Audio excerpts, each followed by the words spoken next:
सूरज अभी पूरा उगा भी नहीं था, पर गांव के बाहर फैले कूड़े के मैदान में एक दुबला पतला आदमी फटी कमीज और पुराने बोरे के साथ झुककर कुछ ढूंढ रहा था। नाम था सलीम, वही जिसे गांव वाले निकम्मा कहकर पुकारते थे। बच्चे हंसते, देखो कबाड्डी वाला आ गया। वो कुछ नहीं कहता, बस चुपचाप वहां से चला जाता। घर में न चूल्हा था न कोई बात करने वाला। पत्नी सालों पहले बच्चों को लेकर मायके चली गई थी। उसके बाद से झोपड़ी में वो सिर्फ अकेला रहता। उस दिन भी सलीम ने कूड़े के ढेर में एक नया कोना चुना। छड़ी से मिट्टी उलटते हुए अचानक उसकी नजर एक अजीब चीज पर पड़ी। एक बोरा, बिल्कुल साफ, लगभग नया, न कीचड़ न दाग। ऊपर मोटी रस्सी की गांठें कसकर बंधी थीं। किसने फेंका होगा ये? उसने बुदबुदाया।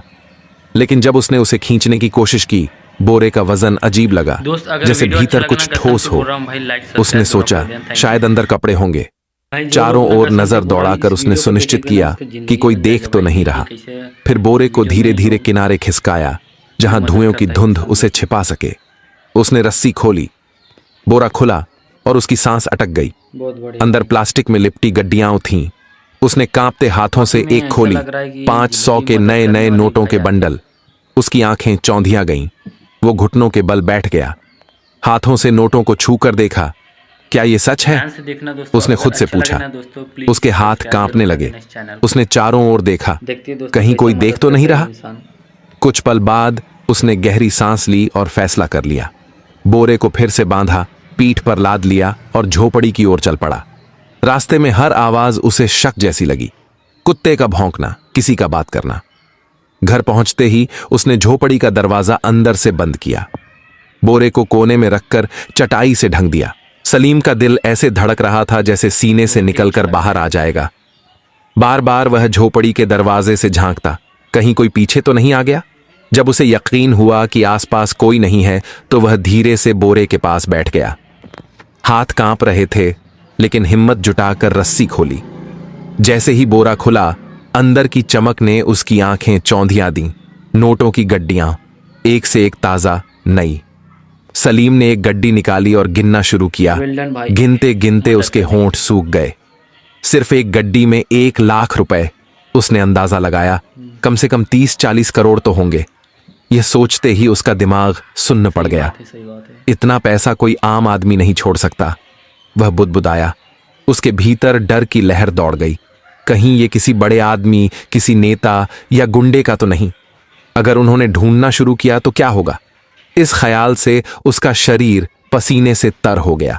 सलीम ने गड्डियां वापस रख दी, बोरा बांधा और मिट्टी पर बैठ गया।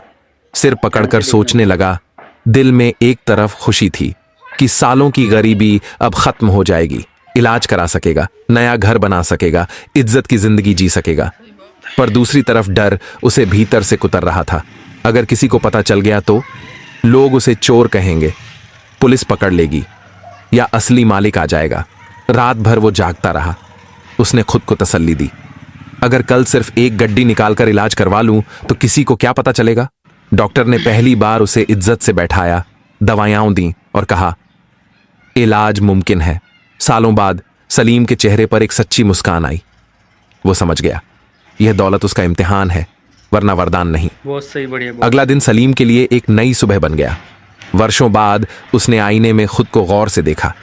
चेहरा कमजोर था, मगर आंखों में अब उम्मीद की चमक थी। उसने सोचा, अगर समझदारी से काम लूं तो सब बदल सकता है।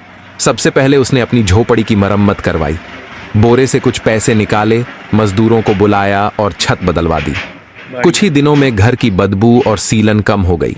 मोहल्ले वाले हैरान थे, अरे ये कबाड़ बीनने वाला अचानक कैसे बदल गया। कुछ हफ्ते बाद उसने अगला कदम उठाया। गांव की मुख्य सड़क पर एक छोटी सी किराने की दुकान खोली। पहले दिन बस दाल चावल नमक रखा। खुद दुकान पर बैठा, आने वालों को मुस्कुराकर सलाम किया। शुरुआत में लोग झिझके, मगर धीरे धीरे आने लगे। दुकान चल निकली। आटे की बोरियां, तेल के डिब्बे, मसाले, साबुन, सब कुछ बिकने लगा। सलीम ने उस पूरे दौर में बड़ी सतर्कता बरती। उसके पास अचानक आई दौलत किसी रहस्य से कम नहीं थी, पर उसने कभी उसका दिखावा नहीं किया। वह जानता था, अगर जरा भी चमक दमक दिखी तो लोग सवालों की बौछार कर देंगे।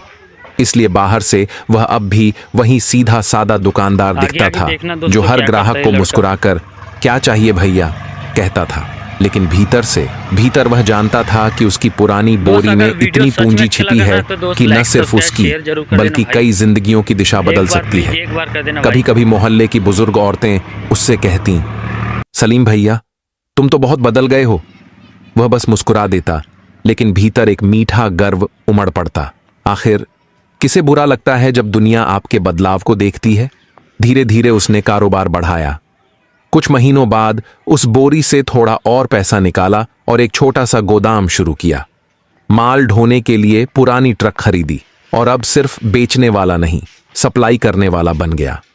गांव में लोग अब उसे सलीम लाल कहकर पुकारने लगे, जैसे वह कोई बड़ा व्यापारी हो। पर तरक्की के इस सफर के बीच